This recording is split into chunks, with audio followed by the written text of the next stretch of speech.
আজকে যারা বাংলাদেশের এই সামরিক পরিস্থিতির কারণে মানুষ হয়ে মানুষকে আক্রমণ নির্যাতন করে দুনিয়ার থেকে শেষ করে দিচ্ছেন, তাদেরকে বলতে চাই, সোহাগও কোনো না কোনো মায়ের সন্তান ছিল, তারও সন্তান আছে, তাদেরকে যেমন এতিম করে দিয়েছেন, আল্লাহ তাআলা আপনাকেও একদিন এতিম করে দেবে। আপনি দুনিয়াতে যেমন করবেন আল্লাহ তাআলা তেমন ফল আপনাকে দেবে।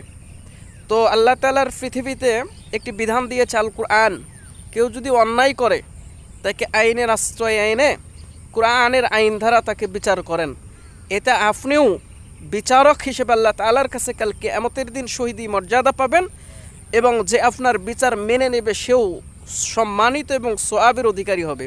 অতএব আসুন আমরা পশুর ন্যায় আচরণ করে হিংস্র পৃথিবীর মধ্যে সবচেয়ে মুসলমান হিসেবে জঘন্যতম না হই, আমরা যাতে বিশ্বের ভিতরে মুসলমান হিসেবে শ্রেষ্ঠ জাতি হই, এই জন্য আপনাদেরকে আহ্বান করব, কোরআনের আইন ধারা বাংলাদেশকে পরিচালনা করেন, যাতে মানুষ একটু শান্তি থাকে।